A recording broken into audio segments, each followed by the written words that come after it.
Hello everyone और मेरे channel पर आपका फिर से स्वागत है। इस वीडियो में मैं आपको समझाने वाला हूँ कल ही रिलीज हुए Korean drama love next door पहले एपिसोड के बारे में। कहानी की शुरुआत में हमें मेल लीड और फीमेल लीड की माओ को दिखाया जाता है जो अपने दोस्तों के साथ ट्रैकिंग पर आई हुई हैं। मेल लीड सिन्हो एक बहुत ही प्रसिद्ध आर्किटेक्ट हैं, जबकि फीमेल लीड अश्फ्रियू यूएस की एक बहुत ही फेमस टेक कंपनी में काम करती हैं। सिन्हो और रियू की माएं तब से दोस्त हैं जब दोनों बच्चे सिर्फ 5 साल के थे। दोनों माएं ही हमेशा इस बात पर बहस करती रहती हैं कि उनका बच्चा ज्यादा सफल है। सिन्हो की मां बताती हैं कि वो इंडिया की सबसे टॉप यूनिवर्सिटी का टॉपर रह चुका है और हाल ही में उसने नेशनल लाइब्रेरी डिजाइन की थी, जिसके लिए उसे बेस्ट आर्किटेक्ट का अवार्ड मिलने वाला है। इसके अलावा उसने इतनी कम उम्र में अपनी खुद की कंपनी भी शुरू कर ली है और वो नेशनल लेवल का स्विमर भी है। यह सुनकर रियू की मां भी शुरू हो जाती हैं और बताती हैं कि उनकी बेटी भी यूनिवर्सिटी टॉपर रही है और यूनिवर्सिटी से पास आउट होते ही उसे यूएस के दूसरे सबसे अमीर बिजनेसमैन की कंपनी से जॉब ऑफर मिला था। दोनों की बहस इतनी बार हो चुकी है कि उनके बाकी दोस्त इसे मुंह जबानी याद कर चुके हैं, इसलिए वे उन्हें छोड़कर आगे बिंदास चलने लगते हैं और शर्त लगाने लगते हैं कि इस बार बहस में कौन जीतेगा। इसके बाद अवार्ड फंक्शन का सीन दिखाया जाता है, जहां अवार्ड समारोह में जहां संगो को अवार्ड मिलने वाला था वो अभी तक नहीं पहुंचा था, इसलिए उसकी कंपनी का को-सीईओ मंग और एक कर्मचारी उसकी चिंता कर रहे थे। उधर संगो एक फ्यूनरल डायरेक्टर से बातचीत कर रहा था, जहां वो उन्हें बताता है कि वह एक मेमोरियल पार्क डिजाइन करना चाहता है जहां लोग अपने दिवंगत परिजनों और दोस्तों की यादें ताजा करने आ सकें। डायरेक्टर को उसका यह विचार बेहद पसंद आता है। अवार्ड देने का समय नजदीक था, इसलिए को-सीईओ योंग संगो को कॉल करता है। संगो समय पर पहुंच जाता है और अवार्ड रिसीव करता है। इसके बाद वो तुरंत अपने अगले काम के लिए निकल जाता है। उधर रियू की मां अपने दोस्तों को रियू की शादी का निमंत्रण देती है, जो 1 महीने बाद यूएस में होने वाली थी। इस पर सभी दोस्त उन्हें बधाई देते हैं, लेकिन रियू की मां को यह नहीं पता था कि रियू बिना किसी को बताए पहले ही साउथ कोरिया आ चुकी थी। उसे लेने उसकी बेस्ट फ्रेंड मोयू आती है, जो कि एक पैरामेडिक थी। इतने सालों बाद दोनों मिलकर बहुत खुश हो जाते हैं। रियू काफी सालों बाद साउथ कोरिया आई थी और उसकी लोकेलिटी में काफी कुछ बदल चुका था। रियू को यहाँ का खाना बहुत मिस हो रहा था, इसलिए दोनों राइस केक खाने के लिए उस रेस्टोरेंट में जाते हैं जहाँ वे हाई स्कूल के समय में जाया करते थे। वहाँ दोनों अपने पुराने दिनों की यादें ताजा करते हुए खाना खाते हैं। तभी रियू का भाई शॉप में आ जाता है। रियू जल्दी से साइड में छिप जाती है और मोयू से भी छुपने को कहती है। भाई के जाने के बाद मोयू रियू से पूछती है कि आखिर उसने अपने भाई से क्यों छुपने की कोशिश की। रियू बहाना बनाते हुए कहती है कि वह अपने परिवार को सरप्राइज देना चाहती है। इसके बाद रियू और मोयू घर को सजाने के लिए कुछ बलून्स वगैरह लाने लगती हैं। लेकिन तभी मोयू को एक इमरजेंसी केस के लिए कॉल आता है, जिससे उसे रियू को छोड़कर जाना पड़ता है। अब रियू अकेली हो जाती है और अपनी फैमिली के सामने आने से डर रही होती है, क्योंकि उसने कुछ गड़बड़ जरूर की थी। फिर भी हिम्मत करके वह घर की ओर जाने लगती है। रास्ते में रियू एक जगह रुकती है जहां बचपन में एक सोना हुआ करता था। वहां रियू को अपने और सिंघो की माओ की याद आती है, जो उन्हें वहां नहाने ले जाया करती थी। पुराने दिनों की यादें ताजा करके रियू को थोड़ी शर्मिंदगी महसूस होती है। तभी पीछे से सिंघो आता है और उससे पूछता है कि वह कौन है। दोनों एक दूसरे को इतने सालों बाद देखकर थोड़ा हैरान होते हैं। सिंघो पूछता है कि वह यहाँ क्या कर रही है। रियू जवाब देती है, तुझे क्या, मैं यहाँ जो भी करूँ उससे तुझे क्या फर्क पड़ता है। सिंघो कहता है कि वह उसकी जमीन पर खड़ी है और रियू को वहाँ से हट जाने के लिए कहता है। रियू उसकी बात को मजाक में उड़ाते हुए वहाँ से जाने लगती है कि तभी रास्ते में रियू देखती है कि एक तरफ उसकी माँ आ रही है और दूसरी ओर उसके पिता।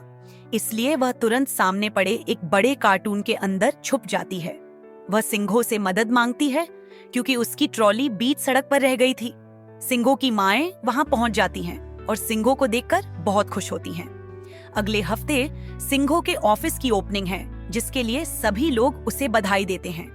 उसकी माँ उसे घर चलने के लिए कहती हैं, तो सिंघो कहता है कि वह थोड़ी देर बाद आएगा। तभी सभी की नजर रियू की ट्रॉली पर पड़ती है और वे चारों ओर देखने लगते हैं कि ट्रॉली किसने बीच रास्ते में छोड़ दी है। सिंघो को नहीं पता था कि ट्रॉली रियू की है, इसलिए वह कहता है कि उसे नहीं पता। लेकिन जब रियू उसके पैर में धक्का देती है तो वह समझ जाता है कि ट्रॉली रियू की ही है। सिंघो कहता है कि हाँ, यह उसकी ही है, और फिर सभी लोग उसकी ट्रॉली को सही जगह पर रखने में उसकी मदद करने की बात करते हैं। सिंघो किसी तरह सबको समझा बुझाकर घर भेज देता है। फिर वह रियू से पूछता है कि वह सभी से क्यों छुप रही थी। रियू जवाब नहीं देती तो सिंघो उसे बाहर आने नहीं दे रहा था, लेकिन रियू कार्टून को फाड़कर बाहर आ जाती है। सिंघो फिर से पूछता है कि वह क्यों छुप रही थी, लेकिन रियू विषय बदलते हुए कहती है कि उसका ऑफिस बहुत अच्छा है। वॉशरूम का बहाना बनाकर वह उसके ऑफिस के अंदर चली जाती है और पूरे ऑफिस का दौरा करने लगती है। वहीं सिंघो बार बार रियू को घर जाने के लिए कहता है, लेकिन रियू हर बार टॉपिक बदलकर कुछ न कुछ पूछने लग जाती है। जब उसके सवाल खत्म हो जाते हैं तो सिंघो फिर से उसे जाने के लिए कहता है। हड़बड़ी में रियू ऊपर की ओर जाने के प्रयास में एक वायर से फंस जाती है और गिर जाती है। इस दौरान एक बुक शेल्फ उसके ऊपर गिरने वाला था, जिसे सिंघो पकड़ लेता है। हालांकि बुक शेल्फ के अंदर रखी एक भारी मेटल की मूर्ति सिंघो के पीठ पर गिर जाती है, जिससे उसे काफी दर्द होता है। रियू उसकी पीठ पर देखती है, जहां मेटल की मूर्ति की चोट का निशान था और एक बड़ा कट भी दिखाई देता है। इसे देखकर उसे उनके बचपन का एक घटना याद आता है, जब छोटी रियू सिंघो को बचाने के लिए लड़ रही थी और गलती से उसका धक्का सिंघो को लग गया था, जिससे उसके पीठ पर नुकीले तारों से चोट लग गई थी। रियू को यह देखकर बहुत बुरा लगता है और वह कहती है कि निशान अभी भी वही है। सिंघो कहता है कि जब भी रियू उसके आसपास होती है तो हमेशा कुछ न कुछ मुसीबत आती है। रियू जवाब देती है कि अब तो यह बहुत ज्यादा हो रहा है। सिंघो कहता है कि वह जानता है कि रियू माफी नहीं कहेगी, लेकिन फिर भी वह चाहती है कि वह घर चली जाए। रियू कहती है कि उसे भी कोई शौक नहीं है सिंघो के साथ समय बिताने का। तब सिंघो मूर्ति को उठाकर कहता है कि यह मूर्ति 17 मिलियन वोन की है। यह सुनकर रियू मूर्ति को सिंघो से छीनकर साफ करने के बाद धीरे से उसे रख देती है और रियू कहती है कि मूर्ति एकदम ठीक है, उसे कुछ नहीं हुआ। लेकिन सिंघो कहता है कि अब और नाटक मत करो, सीधे घर चलो और अपनी आंटी को सब कुछ सच सच बता दो। अगर कोई प्रॉब्लम है तो उनसे बात कर लो। इसके बाद दोनों घर जाने के लिए तैयार हो जाते हैं। इधर मोयू अपने टीम के एक सदस्य के साथ एक घायल व्यक्ति को रेस्क्यू करने जाती है, जो बहुत शराब पीकर गिर पड़ा था और गंभीर रूप से घायल हो गया था। मोयू उसकी स्थिति देखकर समझ जाती है कि उसे डायबिटीज है और काफी चोट भी आई है। जब मोयू उसे चेक करने जाती है तो वह व्यक्ति मोयू पर ही चिल्लाने लग जाता है और उसे अकेला छोड़कर जाने के लिए कहता है। मोयू को ऐसे लोगों को संभालना आता है, इसलिए वह उसे चुपचाप हॉस्पिटल चलने के लिए कहती है। लेकिन शराबी एक बोतल तोड़कर उन्हें डराने लगता है, जिससे आसपास के सभी लोग डर के मारे भाग जाते हैं। मोयू उसे शांत करने की कोशिश करती है, लेकिन शराबी हमला भी कर सकता था। तभी सेकंड में लीड दान होकीज की एंट्री होती है, जो खुद को रेड बेल्ट बताकर शराबी से लड़ने जाता है, लेकिन खुद ही फिसलकर गिर जाता है। मोयू एक जोरदार किक मारती है, जिससे शराबी और बटलर दोनों नीचे गिर जाते हैं। फिर वह शराबी को प्यार से हॉस्पिटल चलने के लिए कहती है और डर के मारे वह मान जाता है। दान होकी को भी हाथ में चोट लगी थी, इसलिए वह भी मोयू के साथ हॉस्पिटल चला जाता है। अब सिंघो और रियू अपने अपने घर की ओर जा रहे थे, क्योंकि उनके घर आमने सामने थे। तभी रियू ने एक डिलीवरी बॉय के हेलमेट को देखकर पूछा कि क्या वह उसे हेलमेट दे सकता है। सिंघो ने पूछा कि उसे हेलमेट की क्यों जरूरत है, जब सामने ही उनका घर है। रियू जानती थी कि आज उसके घर में उसकी पिटाई होने वाली है, इसलिए उसने ट्रॉली से सारे कपड़े निकालकर पहन लिए, ताकि अगर उसे पिटाई भी हो तो कम लगे। सिंघो उसे पूरे रास्ते चिढ़ाते हुए लाने के बाद घर के सामने छोड़ने ही वाला था, तो रियू ने उसे एक पंच मारने के लिए कहा, यह चेक करने के लिए कि इतने सारे कपड़े पहनने के बावजूद भी दर्द होगा या नहीं। सिंघो मना कर देता है और रियू कहती है कि आज वह बहुत बड़े खतरे में पड़ने वाली है, इसलिए क्या वह उसके साथ रात को रुक सकता है। सिंघो उसे दूर भगाने लग जाता है और पूछता है कि आखिर उसने ऐसा क्या किया है जिससे वह इतनी डर रही है। रियू बताती है कि आज उसकी शादी कैंसिल हो गई है, इसलिए वह अपनी माँ को अकेले नहीं फेस कर सकती। सिंघो को यह सुनकर थोड़ा आश्चर्य होता है और वह कहता है कि अगर सच में शादी कैंसिल हो गई है तो रियू को जोर से बताना चाहिए। रियू जोर से कहती है, मैंने शादी कैंसिल कर दी है। तभी सिंघो कहता है कि उसकी माँ पीछे खड़ी है। शुरू में रियू को यह मजाक लगता है, लेकिन जैसे ही वह पीछे मुड़ती है, सच में उसकी माँ वहां खड़ी होती है। उसके पिता और सिंघो की माँ ने भी यह बात सुन ली थी। रियू को देखकर आश्चर्यचकित हो जाती है और इस स्थिति को संभालने के लिए वह उनके पास जाती है और बड़ी सहजता से बताती है कि रियू की माँ यह सुनकर बहुत गुस्से में आ जाती हैं कि उसने शादी कैंसिल कर दी है। वे तुरंत रियू की पिटाई करने के लिए उसके पीछे पड़ जाती हैं और कहती हैं कि 1 महीने पहले कैसे शादी कैंसिल कर सकती हो। इस बीच सिंघो छुपकर उनकी कोशिशों को समझाने की कोशिश करता है, लेकिन रियू की माँ की मार सिंघो को भी लग जाती है। सिंघो उन्हें शांत करने की कोशिश करता है और कहता है कि उन्हें शादी कैंसिल करने का कारण सुनना चाहिए। रियू की माँ पूछती हैं कि क्या दूल्हे ने शादी के लिए मना कर दिया या फिर उसे धोखा दिया।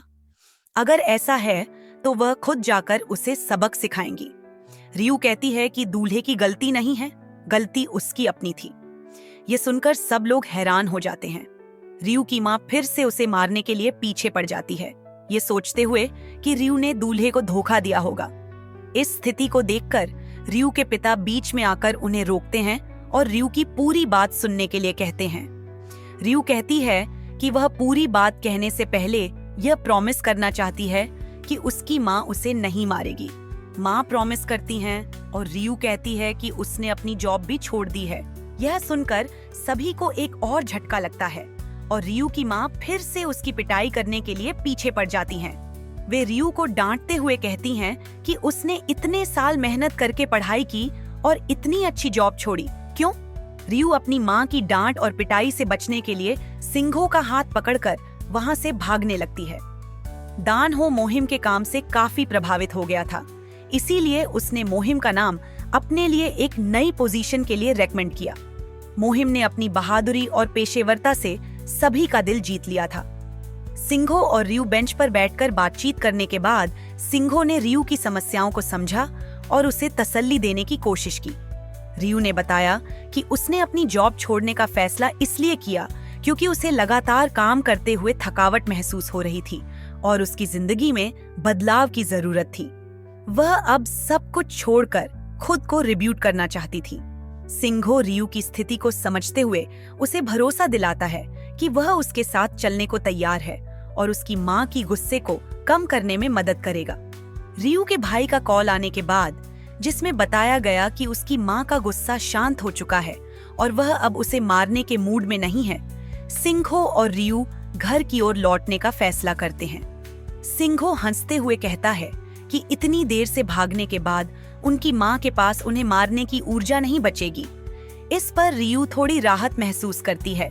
वे दोनों घर के लिए निकल जाते हैं और हॉस्पिटल में दान हो मोहिम की सराहना करता है, जो उसकी बहादुरी और कुशलता के लिए महत्वपूर्ण साबित होती है। मोहिम ने दान को बड़े प्यार से समझाया कि पिछले 6 सालों में उसने कई लोगों की जान बचाई है, लेकिन उनमें से किसी से भी वह दोबारा नहीं मिली। दान ने कहा कि वह मोहिम से मिलना चाहता है, लेकिन मोहिम ने साफ कहा कि वह कुछ नहीं बताने वाली है और चली गई। सिंघो और रियू के घर के बाहर पहुंचते हैं। रियू को अंदर जाने में डर लग रहा था, लेकिन सिंघो उसे हिम्मत देता है और घर के अंदर ले जाता है। वहां रियू अपनी माँ को सोफे पर झुके हुए और रोते हुए देखती है। रियू अपनी माँ को चुप कराने की कोशिश करती है, लेकिन उसकी माँ छड़ी लेकर उसकी पिटाई करने के मूड में है। रियू भागने का सोचती है, लेकिन सिंघो उसे रोकता है और कहता है कि उसने अपनी माँ को संभालने की जिम्मेदारी ले ली है। इसके बाद सिंघो दरवाजा बंद कर देता है और बाहर आ जाता है। सिंघो बाहर से यह सब देखकर अपने बचपन को याद करता है, जब वह अपने पेरेंट्स के साथ पहली बार इस इलाके में आया था। उस समय उसे लोकल बच्चों द्वारा परेशान किया जाता था, लेकिन छोटी रियू उसकी पहली दोस्त थी जिसने उसे बचाया था। रियू की बहादुरी के कारण कोई भी अब सिंह से पंगा लेने की हिम्मत नहीं करता था। यह याद करके सिंघो हंसते हुए कहता है कि इतने सालों बाद रियू घर वापस आ गई है, अब फिर से हंगामा शुरू होगा। इसके बाद सिंघो हंसते हंसते अपने घर चला जाता है।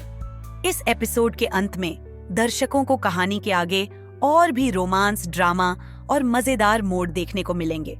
वीडियो को पसंद आए तो लाइक और सब्सक्राइब जरूर करें और बेल आइकन हिट करें। अगले एपिसोड में मिलते हैं, तब तक के लिए टेक केयर और बाय बाय।